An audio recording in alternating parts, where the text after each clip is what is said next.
Vamos dar início ao projeto de leitura compartilhada do livro Leonardo da Vinci, uma biografia de Walter Isaacson.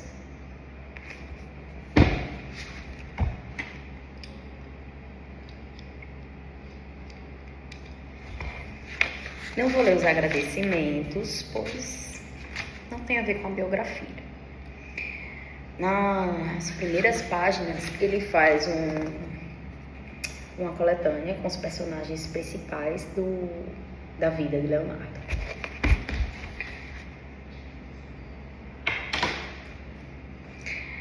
Ele fala em Giacomo Andrea, César Borgia foi um dos seus patronos. Giacomo Andrea foi um arquiteto. Caterina Lippe, sua mãe, camponesa, órfã de uma região perto de Vinci. Mãe de Leonardo, casou mais tarde com Antônio di Pietro del Vaca, conhecido como a Catapricha. Charles de Amboise, Beatriz d'Este, Isabelle d'Este, rei Francisco I, rei da França. Tentou fazer com que Leonardo pintasse seu retrato. Francisco de Giorgio era outro artista. Papa Leão X, que era da família Médici, que foi uma das famílias que o patrocinou. Francisco Melzi, membro da família nobre Milão, foi morar com Leonardo em 1507 e se tornou seu filho postiço e herdeiro. Rei Luís XII, rei da França, a partir de 1498, conquistou Milão em 1499. Piero da Vinci, seu pai, tabelião florentino, não chegou a casar com a mãe de Leonardo e mais tarde teve outros 11 filhos, com 4 esposas. Nicolau Maquiavel, diplomata e escritor florentino, tornou-se embaixador de César Borgia e amigo de Leonardo. César Borgia foi um dos patronos de Leonardo e foi a inspiração para Maquiavel escrever O Príncipe. Ludovico Sforza, governador de Milão. Andrea de Verrocchio, escultor florentino. Urives e artista cujo ateliê Leonardo praticou e trabalhou.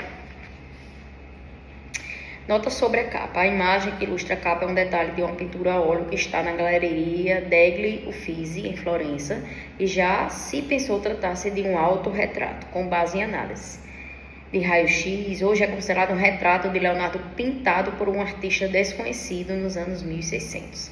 Ele é baseado em, ou serviu de base, um retrato similar redescoberto na Itália em 2008, chamado Retrato Lucaniano de Leonardo da Vinci. Ele foi copiado diversas vezes. Em uma versão em aquarela sobre marfim, pintado nos anos 1770 por Giuseppe Macchia-Pesson. Esse aqui.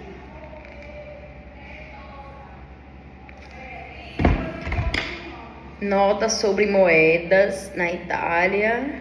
Aí, principais períodos da vida de Leonardo. Da Vinci, 1452, 1464, ano de nascimento e ano de morte. Não, da Vinci. Entre 1452 e 1464 foi em Vinci. Florença, 1464 a 1482. Milão, 1482 a 1499.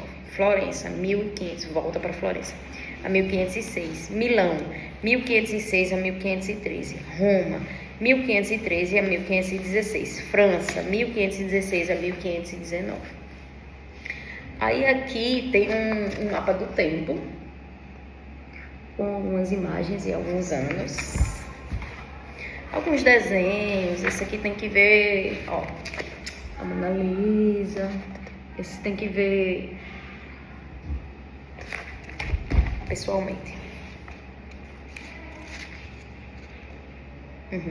Faz umas anotações tão interessantes sobre feto, a posição fetal. Muda-se para o oásis, a convite de Francisco. Desenho sobre geometria analítica. Aqui, ó. Quando você rebate o ângulo e de um desenho 2D, você consegue extrair uma figura em 3D. Isso é uma matéria do curso de arquitetura. E quando eu comecei a estudar essa matéria, geometria analítica, Eu disse, menina, que coisa complicada é essa? E eu não sei como. Eu tirei 10 na prova. Eu soube fazer a prova. Mas olhando, era uma coisa complicadíssima, aparentemente. Mas eu entendi. Hoje, se eu pegar, eu tenho que encontrar o caminho que eu achei dentro da minha cabeça para entender o que é que eu fiz ali naquela prova. Mas eu sei que deu certo. A introdução, nomeada, eu também sei pintar. Na época em que chegou a inquietante marca dos 30 anos, Leonardo escreveu uma carta ao governador de Milão, listando os motivos pelos quais o governador deveria lhe dar emprego. Aí eu vou logo para a carta, porque aqui tem muitas coisas, passagens, mas essa introdução é interessante. Em seus cadernos registrava cachos de cabelo, redemoinhos na água, turbilhão no ar, junto a algumas tentativas de compreender a matemática que estaria por trás de todos esses espirais. Ele enxergava beleza tanto na arte quanto na engenharia. Leonardo era o herói de Steve Jobs.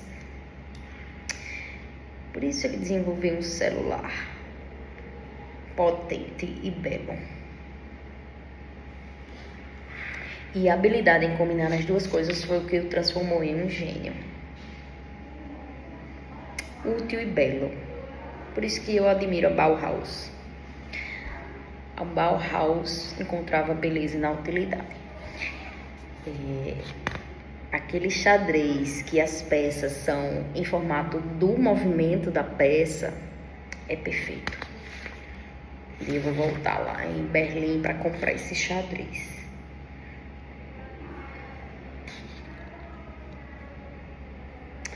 Aí aqui nessa parte eu grifei. A única coisa que... Aqui são mais pessoas falando sobre Leonardo, o homem mais avidamente curioso da história. Não tem tanta parte dele próprio. Eu acho mais interessante as coisas que são extraídas ou são transcritas aqui dos próprios cadernos dele, porque nos dá uma, dos códices, uma visão melhor. Aí esse autor faz um comentário aqui, esboços do namoradinho em dia bravo. Se Leonardo lesse isso, e ele lê, né? Inveja. Ele tá aqui, invejoso.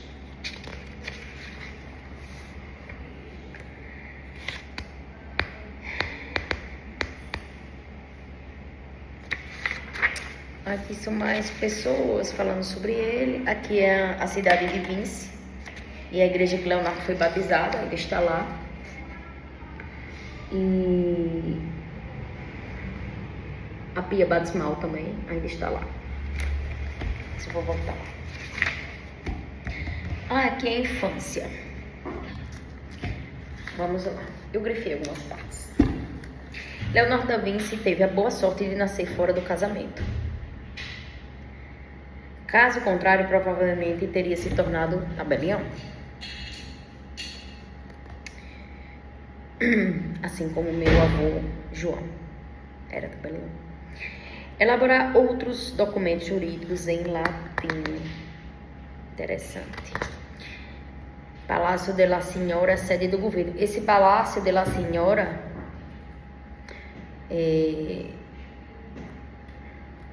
ainda existe, tá lá em Florença. Palácio de la Podestà. O filho Antônio Piero compensou a falta de motivação do pai buscando sucesso de forma obstinada em Pistoia e Pisa. Então, por volta de 1451, com 25 anos, estabeleceu em Florença. Isso é o pai de Leonardo.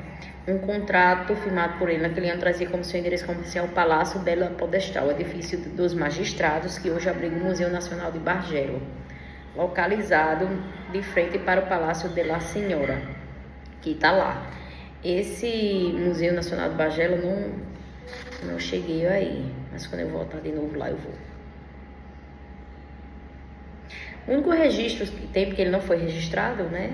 Ele foi batizado, mas não foi registrado. Foi-me dado um neto, o filho de Serpieiro, meu filho, no 15º dia de abril.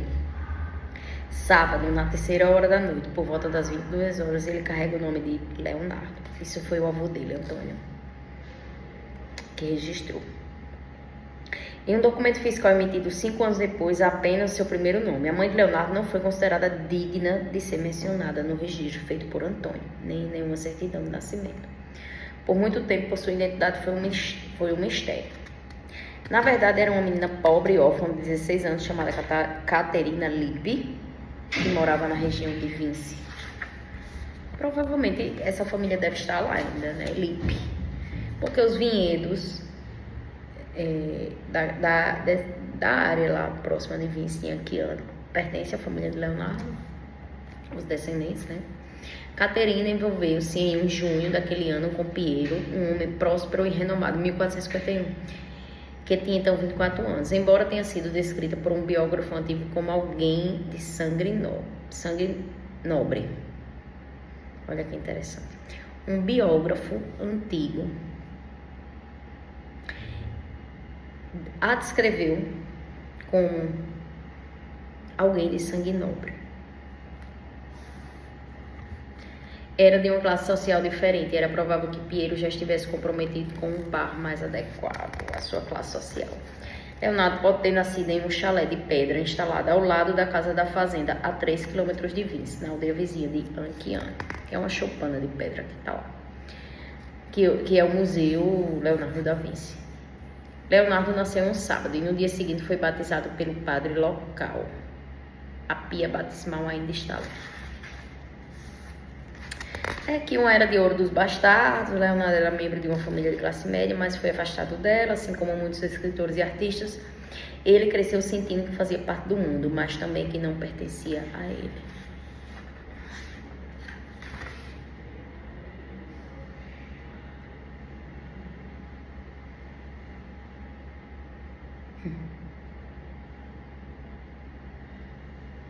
Com o pai morando principalmente em Florença e a mãe cuidando da própria família, que não parava de crescer porque ela foi obrigada a casar com outro homem. Aos 5 anos, Leonardo passava a maior parte do tempo na casa da família da Vinci, com Antônio, seu avô preguiçoso, e sua esposa. No recenseamento tributário de 1457, Antônio incluiu um neto na lista de dependentes que moravam com ele. Leonardo, filho do citado Serpieiro, não legítimo, nascido dele e de Caterina, que agora é mulher de Acatabrija.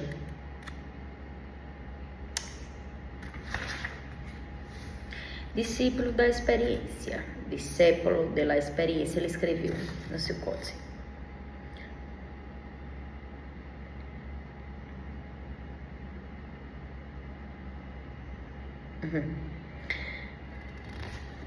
Em um de seus cadernos, ele chamava de idiotas pomposos.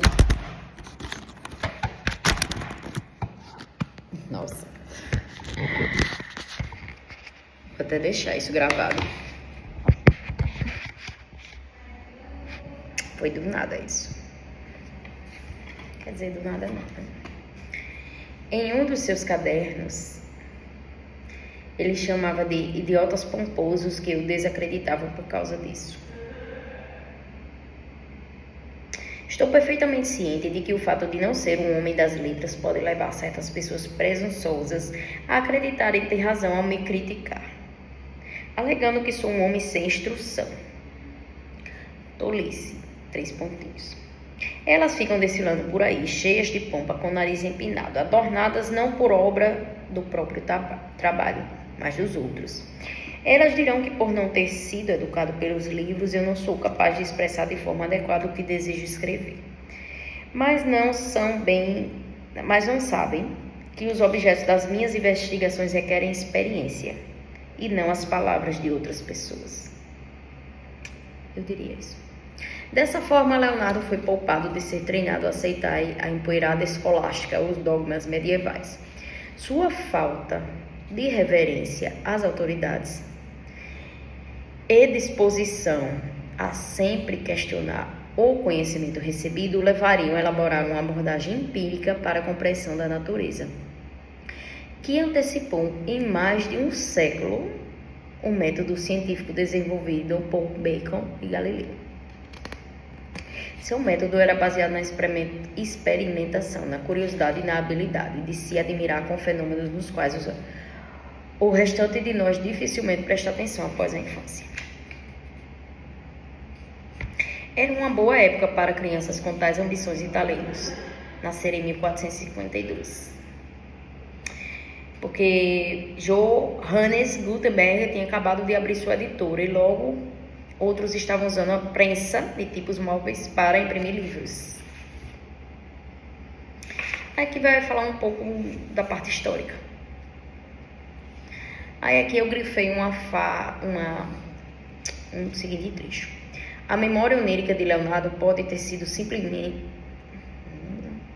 A memória onírica de Leonardo pode ter sido simplesmente um reflexo de seu interesse de uma vida inteira no voo dos pássaros, que é justamente como ele apresenta. E não é preciso ser um Freud para saber que desejos sexuais podem ser sublimados na forma de ambição e outras paixões. Esse autor, o povo fica elogiando esse livro, mas ele julga muito, se mete muito. Ele diz a opinião dele, aí depois coloca uma frase aqui do Leonardo. Não sabia que era assim que fazia biografia. O próprio Leonardo dizia isso. A paixão intelectual extingue a sensualidade. Acho que esse autor era um dos idiotas pomposos que andavam lá em Florença, que ele disse ali no trecho anterior.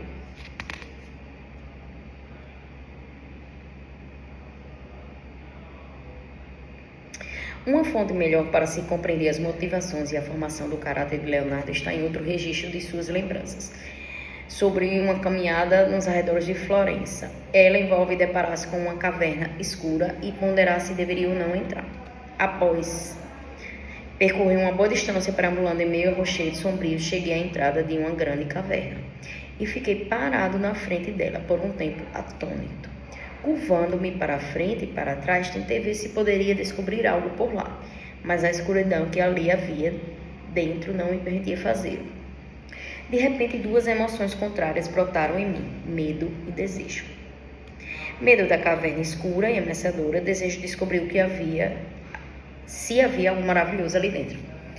Uma vez andando de quadriciclo entre Bahia Formosa e Sagi, um trecho que só dá para ir pela beira da praia, e a maré estava enchendo. No meio do percurso, no nada, só dá para chegar lá de quadriciclo ou de veículo 4x4, e se a maré estiver baixa. Tinha um museu de vida marinha, um museu rústico, assim, era uma cabana de palha com uns esqueletos de baleia, de tartaruga, que eu achei aquilo tão incrível, assim, no meio do nada. O desejo o venceu. Sua curiosidade incansável triunfou e Leonardo entrou na caverna. Lá descobriu o fóssil de uma baleia, incrustado na parede. Um instrumento poderoso e outrora vivo da natureza, escreveu. Sua força colossal não serviu de nada. Alguns estudiosos presumiram que Leonardo tinha descrito uma caminhada imaginária roubada alguns versos de Sêneca. Mas aquela página do caderno e as que se seguem estão repletas de descrições de camadas de fósseis de conchas e diversos ossos fossilizados de baleia, que de fato foram descobertos na Toscana.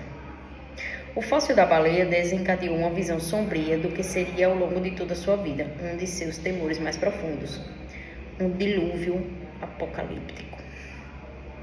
Talvez porque ele tenha participado, né?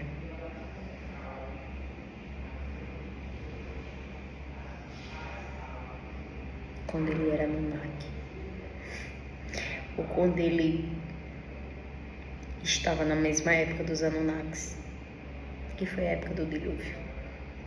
O fóssil da baleia desencadeou uma visão sombria do que seria ao longo de toda a sua vida, um de seus temores mais profundos, um dilúvio apocalíptico. No verso dessa página, ele faz uma longa descrição do tremendo poder do qual um dia gozou aquela baleia morta havia muito tempo. Você singrou os mares com suas ágeis barbatanas ramificadas e sua cauda bifurcada, criando súbitas e ruidosas tempestades e afundando navios. Em seguida, resolveu filosofar. Olha como esse autor é presunçoso. Ó tempo ágil, destruidor de todas as coisas, quantos reis, quantas nações vós desfizestes? E quantas mudanças de estado e circunstâncias ocorreram desde que este formidável peixe morreu. Àquela altura, os medos de Leonardo estavam em um domínio muito diferente de quaisquer perigo que pudesse entrar à sua espreita naquela caverna. Eles eram alimentados por um terror existencial perante os poderes destrutivos da natureza. Leonardo passou a fazer esboços rápidos com uma ponta de prata em uma página de tom avermelhado descrevendo um apocalipse. E começava com água e terminava com fogo. Eu vou até grifar isso.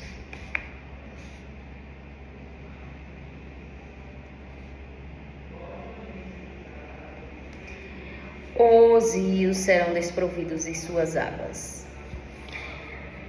A terra não produzirá mais sua vegetação, os campos não serão mais embelezados pelos milharais. Todos os animais, sem encontrar grama fresca para sua pastagem, morrerão, escreveu ele. Dessa forma, a terra frutífera e fértil será forçada a acabar por meio do elemento fogo. Sua superfície então queimará até as cinzas e esse será o fim de toda a natureza terrestre.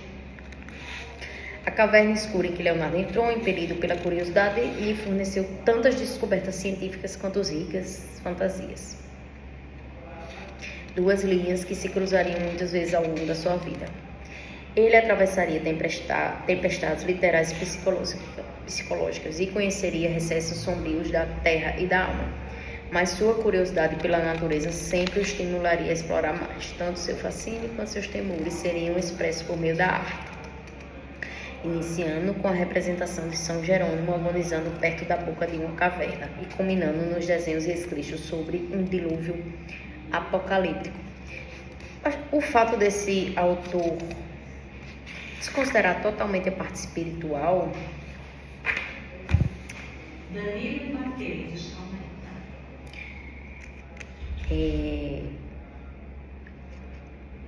empobrece muito a biografia. Empobrece muito. Mas tudo está certo, né? Aí esse capítulo termina, estamos na página 40, Florença, nos anos 1480. Olha, já era bem populoso, tinha um muro. A cúpula do Brunelleschi aqui, ó.